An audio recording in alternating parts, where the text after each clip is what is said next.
ಭಾರತದ ಮಹಿಳೆಯರ ತಂಡ ಮೊದಲ ಬಾರಿಗೆ ವಿಶ್ವ ವರ್ಲ್ಡ್ ಕಪ್ ಅನ್ನ ಮುಡಿಗೇರಿಸಿಕೊಂಡಿದೆ. ಇದಕ್ಕೆ ಬಹಳ ಪ್ರಮುಖವಾದಂತಹ ಕಾರಣ ಶಫಾಲಿ ವರ್ಮಾ ಲೇಡಿ ಶೇವಾಗ್ ಅಂತಾನೆ ಹೇಳ್ತಾರೆ. ಅಷ್ಟಕ್ಕೂ ಈ ಲೇಡಿ ಶೇವಾಗ್ ಎಲ್ಲಿಂದ ಬಂದಿದ್ದು? ವಿಶ್ವಕಪ್ ವರ್ಲ್ಡ್ ಕಪ್ ಟೀಮ್ ಅಲ್ಲಿ ಅನೌನ್ಸ್ ಮಾಡಿದಾಗ ಇವ್ರ ಹೆಸರೇ ಇದ್ದಿದ್ದಿಲ್ಲ. ಆದ್ರೆ ನಾಕ್ಔಟ್ ಪಂದ್ಯದಲ್ಲಿ ದಿಢೀರಾಗಿ ಬರ್ತಾರೆ. ದಿಢೀರಾಗಿ ಬಂದಂತವರು ಸೆಮಿಫೈನಲ್ ಅಲ್ಲಿ ಮ್ಯಾಚ್ ಅಲ್ಲಿ ಅಂತ ಹೇಳ್ಕೊಳ್ಳುವಂತ ಆಟ ಆಡೋದಿಲ್ಲ. ಆದ್ರೆ ಫೈನಲ್ ಮ್ಯಾಚ್ ಅಲ್ಲಿ ಆಡಿದಂತ ರೀತಿ ಇದೆಯಲ್ಲ, ಕಡಿಮೆ ಬಾಲ್ ಅಲ್ಲಿ ಅತಿ ಹೆಚ್ಚಿನ ರನ್, ಅದರ ಜೊತೆಗೆ 2 ವಿಕೆಟ್ ಅನ್ನು ಕೂಡ ತೆಗೆದುಕೊಳ್ತಾರೆ. ಆಲ್ರೌಂಡ್ ಪ್ರದರ್ಶನದ ಮೂಲಕ ಎಲ್ಲರ ಗಮನ ಸೆಳೆದಂತ ಶಫಾಲಿ ವರ್ಮಾ ಈ ಹಿಂದೆನೂ ಕೂಡ ಗಮನವನ್ನ ಸೆಳೆದಿದ್ರು. ನಿರ್ಭೀತ, ನಿಷ್ಪಕ್ಷಪಾತ, ವಿಶ್ವಾಸಾರ್ಹ ಸುದ್ದಿಗಳಿಗೆ ಹೆಸರಾಗಿರುವ ನ್ಯೂಸ್ 18 ಕನ್ನಡ ಈಗ ಆಪ್ನಲ್ಲೂ ಲಭ್ಯವಿದೆ. ದಯವಿಟ್ಟು ಇಲ್ಲಿರುವ QR ಕೋಡ್ನ ಸ್ಕ್ಯಾನ್ ಮಾಡಿಕೊಂಡು ಆಪ್ ಡೌನ್ಲೋಡ್ ಮಾಡೋದಕ್ಕೆ ಮರಿಬೇಡಿ. ನಿಮ್ಮ ಬೆಂಬಲ ಹೀಗೆ ಸದಾ ನಮ್ಮೊಂದಿಗಿರಲಿ. ಧನ್ಯವಾದ. ಇವರ ಬಾಲ್ಯ ಹೇಗಿತ್ತು? ಅತಿ ಕಡಿಮೆ ವಯಸ್ಸಲ್ಲಿ ಇವರು ಕ್ರಿಕೆಟ್ ಟೀಮ್ ಇದರಲ್ಲಿ ಪಾದಾರ್ಪಣೆ ಮಾಡ್ತಾರೆ. ಹೇಗಿತ್ತು ಇವರ ಕ್ರಿಕೆಟ್ ಜರ್ನಿ? ಈ ಕುರಿತಾದಂತ ವಿಡಿಯೋ ಇದರಲ್ಲಿದೆ, ಕಂಪ್ಲೀಟ್ ಆಗಿ ನೋಡಿ. ಶಫಾಲಿ ವರ್ಮಾ ನಿಮಗೆ ಆಶ್ಚರ್ಯ ಆಗತ್ತೆ, ಕೇವಲ 15 ವರ್ಷದಲ್ಲಿ 15 ವಯಸ್ಸಿನಲ್ಲೇ ಅವರು ಟೀಮ್ ಇಂಡಿಯಾಗೆ ಸೆಲೆಕ್ಟ್ ಆಗ್ತಾರೆ. 2023ರಲ್ಲಿ ಅಂದ್ರೆ ಕಳೆದ 2 ವರ್ಷದ ಹಿಂದೆ ನಡೆದಂತ T20 ವರ್ಲ್ಡ್ ಕಪ್ ಅನ್ನ ಗೆದ್ದಂತವ್ರು, ನಾಯಕತ್ವನ್ನ ತೆಗೆದುಕೊಂಡಂತವ್ರು, ಮುಂದಾಳತ್ವನ್ನ ತೆಗೆದುಕೊಂಡು ಗೆದ್ದಂತ ಟೀಮ್ ಇಂಡಿಯಾ ಮೊದಲ ಬಾರಿಗೆ ವರ್ಲ್ಡ್ ಕಪ್ ಅನ್ನ ತೆಗೆದುಕೊಂಡಿದ್ದು ವನಿತೆಯರ ತಂಡ ಯಾವುದು ಅಂತಂದ್ರೆ ಇವರ ನಾಯಕತ್ವದಲ್ಲಿ, ಶಫಾಲಿ ವರ್ಮಾ ನಾಯಕತ್ವದಲ್ಲಿ. ನಿಮಗೆ ಆಶ್ಚರ್ಯ ಆಗತ್ತೆ, 2004ರಲ್ಲಿ ಜನಿಸಿದಂತ ಈ ಹುಡುಗಿ 2019ರಲ್ಲಿ ಕ್ರಿಕೆಟ್ಗೆ ಪಾದಾರ್ಪಣೆ ಮಾಡ್ತಾರೆ ಇಂಡಿಯಾದ ಪರ. ಅದರಲ್ಲೂ ಕೂಡ ವೆಸ್ಟ್ ಇಂಡೀಸ್ ವಿರುದ್ಧ ಆಡಿದಂತ ರೀತಿ ಇದೆಯಲ್ಲ, ಅದೇ ವರ್ಷ ಅಂದ್ರೆ 2019ರಲ್ಲಿ ವೆಸ್ಟ್ ಇಂಡೀಸ್ ಮ್ಯಾಚ್ ವಿರುದ್ಧ ಆಡಿದಂತ ರೀತಿ ಆಕ್ರಮಣಕಾರಿ. ನಿಮ್ಗೆ ನೋಡಿದ್ರೆ ಥೇಟ್ ಲೇಡಿ ಸೇವಾಗ್ ಅನ್ನೇ ನೆನಪು ಮಾಡ್ತಾರೆ. ಆ ರೀತಿಯಾದಂತ ಬ್ಯಾಟಿಂಗ್, ಫಿಯರ್ಲೆಸ್ ಬ್ಯಾಟಿಂಗ್. ಮೊದಲ ಬಾಲ್ ನಿಂದನೇ 4 ಸಿಕ್ಸರ್ಗಳನ್ನ ಹೊಡೆಯುವ ಮೂಲಕ ಅತಿ ಹೆಚ್ಚು ಹೆಸರುವಾಸಿ ಆದವರು. ಮತ್ತು ಎದುರಾಳಿ ತಂಡಕ್ಕಂತೂ ಅಫ್ಕೋರ್ಸ್ ಶರ್ಮಾ T20 ಮ್ಯಾಚ್ಗಳಲ್ಲಿ, ವರ್ಲ್ಡ್ T20 ಮ್ಯಾಚ್ ಅಲ್ಲಿ 2019ರಲ್ಲೂ ಕೂಡ ಚೆನ್ನಾಗಿ ಆಡಿದ್ರು. 2023ರಲ್ಲಿ ಅವರು ಲೀಡಿಂಗ್ ಫ್ರಮ್ ದ ಫ್ರಂಟ್ ಅನ್ನೋ ರೀತಿಯಾಗಿ ಆಡಿದಂತ ರೀತಿ ಇದೆಯಲ್ಲ, ಪ್ರತಿಯೊಬ್ಬರಿಗೂ ಕೂಡ ಗೊತ್ತಿದೆ. ಆದ್ರೆ ಅದನ್ನೆಲ್ಲದೂ ಕೂಡ ಮರೆತು ಅದಾದ್ಮೇಲೆ ಅವರಿಗೆ ಅವಕಾಶಗಳೇ ಸಿಗ್ಲಿಲ್ಲ. ಮತ್ತು ಪ್ರತಿ ಬಾಲನ್ನು ಕೂಡ 4 ಸಿಕ್ಸರ್ ಹೊಡೆಯುವ ಮೂಲಕ ಕ್ಯಾಚ್ ಅನ್ನ ಕೊಡ್ತಾ ಇದ್ರು, ಔಟ್ ಆಗ್ತಾ ಇದ್ರು. ಈ ಹಿನ್ನೆಲೆಯಲ್ಲಿ ಅವರಿಗೆ ಸೀನಿಯರ್ಸ್ ತಂಡದಲ್ಲಿ ಅವ್ರಿಗೆ ಅವಕಾಶನೇ ಸಿಗ್ಲಿಲ್ಲ. ನಿಮಗೆ ಆಶ್ಚರ್ಯ ಆಗತ್ತೆ, ನಿಮಗೆ ವರ್ಲ್ಡ್ ಕಪ್ ಟೀಮ್ ಪ್ರಕಟ ಆಗತ್ತೆ, ಟೀಮ್ 11 ನಲ್ಲಂತೂ ಇಲ್ಲ, ಅಟ್ಲೀಸ್ಟ್ ಟೀಮ್ 15 ಮೆಂಬರ್ಸ್ ಅಲ್ಲಾದ್ರೂ ಇವ್ರು ಇದಾರ ಅಂದ್ರೆ ಇಲ್ಲ, ಇವ್ರ ಹೆಸರೇ ಇದ್ದಿದ್ದಿಲ್ಲ. ಆ ರೀತಿಯಾದಂತಹ ಸಿಚುವೇಶನ್ ಇತ್ತು. ನಿಮ್ಮ ರೀತಿಯಾಗಿ ಎಲ್ಲರೂ ಕೂಡ ಕ್ರಿಕೆಟ್ ನಾವು ಹೇಗೆ ನೋಡ್ತಿದೀವಲ್ಲ, ಅದೇ ರೀತಿ ಮನೆಯಲ್ಲಿ ಕ್ರಿಕೆಟ್ ನೋಡ್ತಾ ಇದ್ರು ಶಫಾಲಿ ವರ್ಮಾ. ಆ ಮೂಲಕ ಇಂಡಿಯಾಗೆ ಸಪೋರ್ಟ್ ಮಾಡುವಂತ ಕೆಲಸ ಮಾಡ್ತಾ ಇದ್ರು. ಎಷ್ಟು ಬೇಜಾರಾಗಿರಲ್ಲ ಹೇಳಿ.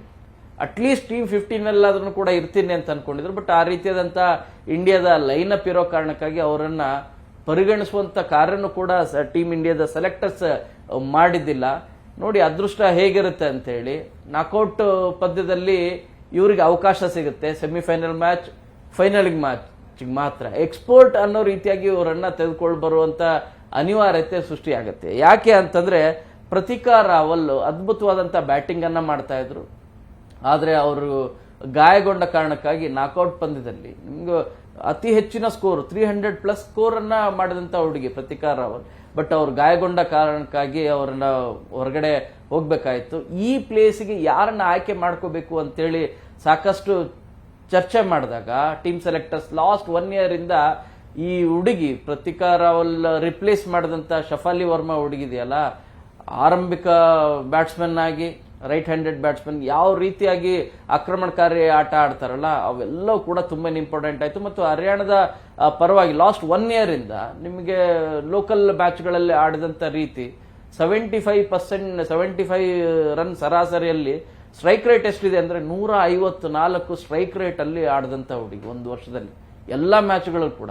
ಇವುಗಳೆಲ್ಲವನ್ನೂ ಕೂಡ ಪರಿಗಣಿಸಿ ಟೀಮ್ ಇಂಡಿಯಾದ ಸೆಲೆಕ್ಟರ್ಸ್ ಇಲ್ಲ, ನಾಕ್ಔಟ್ ಪಂದ್ಯದಲ್ಲಿ ಈ ಹುಡುಗಿನೇ ಸೂಟ್ ಆಗ್ತಾರೆ. 2019ರಲ್ಲೂ ಕೂಡ ವರ್ಲ್ಡ್ T20 ಮ್ಯಾಚ್ ಅಲ್ಲಿ ಫಿಯರ್ಲೆಸ್ ಬ್ಯಾಟಿಂಗ್ ಅನ್ನ ಮಾಡಿದ್ದು. ಸೊ ಈಗ ಅವ್ರಿಗೆ ಅವಕಾಶ ಕೊಡೋಣ, ಜೊತೆಗೆ ಬೌಲಿಂಗ್ ಕೂಡ ಮಾಡ್ತಾರೆ, ಯೂಸ್ಫುಲ್ ಆಗತ್ತೆ ಅಂತ ಹೇಳಿ. ಆದ್ರೆ ನಿಮಗೆ ನೆನಪಿರ್ಲಿ, ಸೆಮಿಫೈನಲ್ ಮ್ಯಾಚ್ ಅಲ್ಲಿ ಆಸ್ಟ್ರೇಲಿಯಾದ ವಿರುದ್ಧ ಕೇವಲ 5 ಬಾಲಿಗೆ 10 ರನ್ ಹೊಡಿತಾರೆ. ಅಷ್ಟು ಮಾತ್ರ ಹೊಡ್ಲಿಕ್ಕೆ ಸಾಧ್ಯ ಆಗೋದು, ಅವರು ಹೆಚ್ಚು ರನ್ ಹೊಡ್ಲಿಕ್ಕೆ ಆಗೋದಿಲ್ಲ. ಸೊ ಬಹಳಷ್ಟು ನಿರೀಕ್ಷೆ ಇತ್ತು ಈ ಹುಡುಗಿ ಮೇಲೆ, ಒಳ್ಳೆ ರನ್ಸ್ ಗಳಿಸ್ತಾರೆ ಅಂತೇಳಿ. ಬಟ್ ಸೆಮಿಫೈನಲ್ ಮ್ಯಾಚ್ ಅಲ್ಲಿ ಜಮೀಮಾ ರೋಡ್ರಿಗಸ್ ಅದ್ಭುತವಾದಂತ ಬ್ಯಾಟಿಂಗ್ ಅನ್ನ ಮಾಡಿದ್ರು, ಕೌರ್ ಕೂಡ ತುಂಬಾ ಚೆನ್ನಾಗಿ ಮಾಡಿದ್ರು. ಆದ್ರೆ ಫೈನಲ್ ಮ್ಯಾಚ್ ಅಲ್ಲಿ ನಿಮಗೆ ಶಫಾಲಿ ವರ್ಮಾದ ಬ್ಯಾಟಿಂಗ್ ಏನಿದೆಲ್ಲ, ಅದ್ಭುತವಾದಂತಹ ಬ್ಯಾಟಿಂಗ್, ಅತಿ ಕಡಿಮೆ ಬಾಲ್ಗಳಲ್ಲಿ ಮ್ಯಾಕ್ಸಿಮಮ್ ನಿಮಗೆ 74 ಬಾಲಲ್ಲಿ 87 ರನ್. ಇವ್ರು ಏನಾದ್ರೂ ಕಂಟಿನ್ಯೂ ಇದ್ದಿದ್ರೆ ಮ್ಯಾಚ್ ನಿಜವಾಗ್ಲೂ ಕೂಡ ದಿಕ್ಕೆ ಬದಲಾಗ್ತಾ ಇತ್ತು. ಈಸಿಯಾಗಿ ಕೇಕ್ ವಾಕ್ ರೀತಿಯಾಗಿ ಇಂಡಿಯಾ ಗೆಲ್ತಾ ಇತ್ತು. 298 ರನ್ ಅಲ್ಲ, ಮೊದಲು ಆಡಿದಂತ ರೀತಿ ಶತಕದ ಜೊತೆ ಆಟ ಆಡಿದ್ದಾರೆ ಇಬ್ರು ಕೂಡ, ಸ್ಮೃತಿ ಮಂದಾನ ಮತ್ತೆ ಶಫಾಲಿ ವರ್ಮಾ. ಸೊ ಈ ನೆಲೆಯಲ್ಲಿ ಇನ್ನೂ ಚೆನ್ನಾಗಿ ಆಡ್ತಾರೆ ಅಂತಾನೆ ಅನ್ಕೊಂಡಿದ್ವಿ. ಬಟ್ 87 ರನ್ಗೆ ಔಟ್ ಆದ್ರು. ಇಷ್ಟು ಮಾತ್ರ ಅಲ್ಲ, 2 ವಿಕೆಟ್ ಅನ್ನು ಕೂಡ ಬೌಲಿಂಗ್ ಮಾಡಿ 2 ವಿಕೆಟ್ ಅನ್ನು ಕೂಡ ಪಡೆದಿದ್ದಾರೆ. ಇವರು ಬಾಲ್ಯ ನಿಮ್ಗೆ ನೋಡಿದ್ರೆ ನಿಜವಾಗ್ಲೂ ಕೂಡ ಆಶ್ಚರ್ಯ ಆಗತ್ತೆ. ಹರಿಯಾಣದ ಬಂದಂತ ಈ ಹುಡುಗಿ 15 ವರ್ಷಕ್ಕಿಂತ ಮುಂಚಿತವಾಗಿ, ಅಂದ್ರೆ 9-10 ವರ್ಷಕ್ಕೆ ಆಗ್ಲಿಂದಾನೇ ಕ್ರಿಕೆಟ್ ಬಗ್ಗೆ ಅತಿ ಹೆಚ್ಚಿನ ಹುಚ್ಚಿತ್ತು. 2013ರಲ್ಲಿ ಸಚಿನ್ ತೆಂಡೂಲ್ಕರ್ ಫೇರ್ವೆಲ್ ಮ್ಯಾಚ್ ಇರುತ್ತೆ. ಆ ಮ್ಯಾಚ್ಗೆ ಅವ್ರನ್ನ ಕರ್ಕೊಂಡು ಹೋಗ್ತಾರೆ. ಅವ್ರ ಫಾದರ್ ಚಿನ್ನದ ವ್ಯಾಪಾರಿ ಹರಿಯಾಣದಲ್ಲಿ, ಕರ್ಕೊಂಡು ಹೋಗ್ತಾರೆ. ಆ ಫೇರ್ವೆಲ್ ಮ್ಯಾಚ್ ಅಲ್ಲಿ ಸಚಿನ್ ತೆಂಡೂಲ್ಕರ್ ಗೆ ಕೊಟ್ಟಂತ ಗೌರವ ಏನಿದೆಯಲ್ಲ, ಇಡೀ ಕ್ರಿಕೆಟ್ ಅಭಿಮಾನಿಗಳು, ಇಡೀ ದೇಶ ಮಾತ್ರ ಇಡೀ ವಿಶ್ವವೇ ಅವರನ್ನ ನೋಡಿದಂತ ರೀತಿ ಇದೆಯಲ್ಲ, ಅದನ್ನ ನೋಡಿ ಇಲ್ಲ ನಾನು ಕೂಡ ಕ್ರಿಕೆಟರ್ ಆಗ್ಬೇಕು ಅಂತೇಳಿ ಶಫಾಲಿ ವರ್ಮಾ ಅವತ್ತು ನಿರ್ಧಾರ ಮಾಡ್ತಾರೆ. ಬಟ್ ಅಲ್ಲಿ ಸಿಚುವೇಶನ್ ನೋಡ್ತಾ ಹೋದ್ರೆ ಹರಿಯಾಣದಲ್ಲಿ ಯಂಗ್ಸ್ಟರ್ಸ್ ಅಂದ್ರೆ ಹುಡುಗರಿಗೆ ಅತಿ ಹೆಚ್ಚಿನ ಪ್ರಾತಿನಿಧ್ಯ ಸಿಗ್ತಾ ಇತ್ತು, ಹುಡುಗಿಯರಿಗೆ ಸಿಗ್ತಾ ಇದ್ದಿಲ್ಲ. ಕ್ಲಬ್ಗಳು ಹುಡುಗರ ಕ್ಲಬ್ಗಳು ಇರ್ತಿದ್ವು ಹೊರತು ಕ್ರಿಕೆಟ್ ಕ್ಲಬ್ಗಳು ಹುಡುಗಿಯರ ಕ್ರಿಕೆಟ್ ಕ್ಲಬ್ಗಳೇ ಇರ್ತಾ ಇದ್ದಿಲ್ಲ. ನಿಮಗೆ ಆಶ್ಚರ್ಯ ಆಗುತ್ತೆ, ಹುಡುಗರ ಕ್ರಿಕೆಟ್ ಕ್ಲಬ್ ಅಲ್ಲಿ ಹುಡುಗಿ ಆಡ್ತಾ ಇದ್ಲು. ಹುಡುಗರು ಎಸೆಯುವಂತ ಸ್ಪೀಡ್ ಬಾಲ್ಗಳನ್ನ ಸಮರ್ಥವಾಗಿ ಎದುರಿಸ್ತಾ ಇದ್ಲು.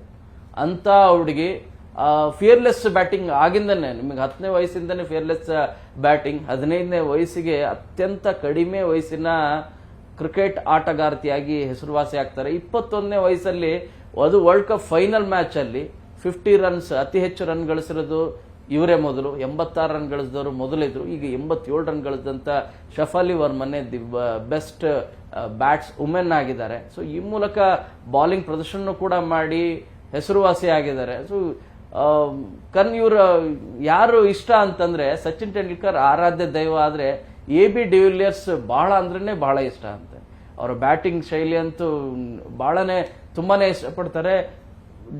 ಮೊದಲ ಬಾಲ್ ನಿಂದನೇ ಬ್ಯಾಟ್ ಬೀಸುವಂತ ಕೆಲಸ ಮತ್ತು ಕರೆಕ್ಟ್ ಆಗಿ ಕನೆಕ್ಟ್ ಮಾಡಿ ಆಡುವಂತ ರೀತಿ ಇದೆಯಲ್ಲ, ಇದು ನಿಜವಾಗ್ಲೂ ಕೂಡ ಫೇರ್ಲೆಸ್ ಬ್ಯಾಟಿಂಗ್ ಅನ್ನ ನೋಡಿ ಅವರಿಗೆ ಆಯ್ಕೆಯನ್ನ ಮಾಡಿಕೊಂಡ್ರು ನಾಕ್ಔಟ್ ಮ್ಯಾಚ್ ಅಲ್ಲಿ. ಪ್ರತಿಕಾ ರಾವಲ್ ಬಹುಶಃ ಅವ್ರೇನಾದ್ರೂ ಕಂಟಿನ್ಯೂ ಆಗಿದ್ರೆ ನಿಮಗೆ ಶಫಾಲಿ ವರ್ಮಾ ವರ್ಲ್ಡ್ ಕಪ್ ಅಲ್ಲಿ ಇದ್ರು ಅನ್ನೋದೇ ಕೂಡ ಗೊತ್ತಿದ್ದಿಲ್ಲ, ಯಾರಿಗೂ ಕೂಡ ಗೊತ್ತಾಗ್ತಾ ಇದ್ದಿಲ್ಲ. ಬಟ್ ಅವರು ಗಾಯಾಳು ಆಗಿರೋ ಕಾರಣಕ್ಕಾಗಿ ಬಂದಂತ ರಿಪ್ಲೇಸ್ಮೆಂಟ್, ಅದ್ಭುತವಾದಂತ ರಿಪ್ಲೇಸ್ಮೆಂಟ್, ಮುಂದೆ ನಿಮಗೆ ಸೀನಿಯರ್ಸ್ ತಂಡದಲ್ಲಿ ಇವರು ಕಾಯಂ ಸ್ಥಾನವನ್ನ ಗಳಿಸ್ತಾರೆ ಅಂತ ಹೇಳಿ ಭಾವಿಸ್ತೀನಿ. ಬಟ್ ತುಂಬಾನೇ ಕಾಂಪಿಟೇಷನ್ ಇದೆ, ಒಂದಕ್ಕೂ ಒಬ್ಬರಿಗಿಂತ. ಯಾವಾಗ ಹೇಗೆ ಮೆನ್ಸ್ ಟೀಮ್ ಅಲ್ಲಿ ಹೇಗೆ ಕಾಂಪಿಟೇಷನ್ ಇದೆಯೋ ಈಗಲೂ ಕೂಡ ವುಮೆನ್ಸ್ ಟೀಮ್ ಅಲ್ಲಿ ತುಂಬಾ ಕಾಂಪಿಟೇಷನ್ ಇದೆ.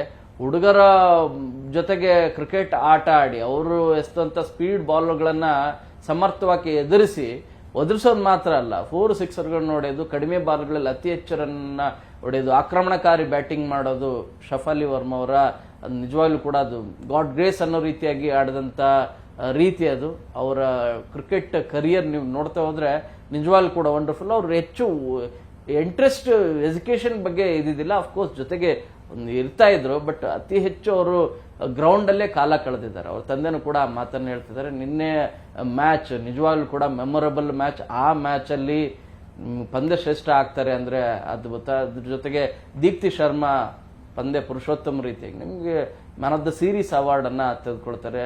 ವಿಕೆಟ್ ಜೊತೆಗೆ ಬ್ಯಾಟಿಂಗ್ ಅನ್ನು ಕೂಡ ಮಾಡಿದ್ದಾರೆ. ಇವರಿಬ್ರಿಗೂ ಕೂಡ ಹ್ಯಾಟ್ಸಪ್ ಹೇಳ್ಬೇಕು. ಅದರಲ್ಲೂ ಕೂಡ ಶಫಾಲಿ ವರ್ಮಾದ ಕರಿಯರ್ ಇನ್ನೂ ಕೂಡ ಇದೆ. ನಿಮಗೆ ಈಗಷ್ಟೇ 21 ವಯಸ್ಸು, ಎಷ್ಟು ಒಂದು 10ರಿಂದ 15 ವರ್ಷದವರೆಗೂ ಕೂಡ ಕ್ರಿಕೆಟ್ ಅನ್ನ ಆಡ್ಬೋದಾಗಿದೆ. ಅದು ಆಸ್ ಎ ಓಪನರ್ ಆಗಿ ಬರ್ತಾರೆ ಅಂದ್ರೆ ಇನ್ನೂ ಕೂಡ ಗ್ರೇಟ್. ನಿಜವಾಗ್ಲೂ ಕೂಡ ಭಾರತದ ಮಹಿಳೆಯರ ಕ್ರಿಕೆಟ್ ಪಾಲಿಗೆ ಇವರು ಕೂಡ ಭಾರತದಲ್ಲಿ ಇನ್ನೂ ಕೂಡ ಇದರಿಂದ ಇನ್ಸ್ಪಿರೇಷನ್ ಆಗಿ, ಇಂಥ ಹುಡುಗಿಯರಿಂದ ಇನ್ಸ್ಪಿರೇಷನ್ ಆಗಿ ಬರುವ ಸಂಖ್ಯೆ ಹೆಚ್ಚಾಗುತ್ತೆ. ಶಫಾಲಿ ವರ್ಮಾ ಹರಿಯಾಣದಿಂದ ಬಂದಂತ ಹುಡುಗಿ 15 ವರ್ಷಕ್ಕೆ ಪಾದಾರ್ಪಣೆ ಆಗ್ತದೆ.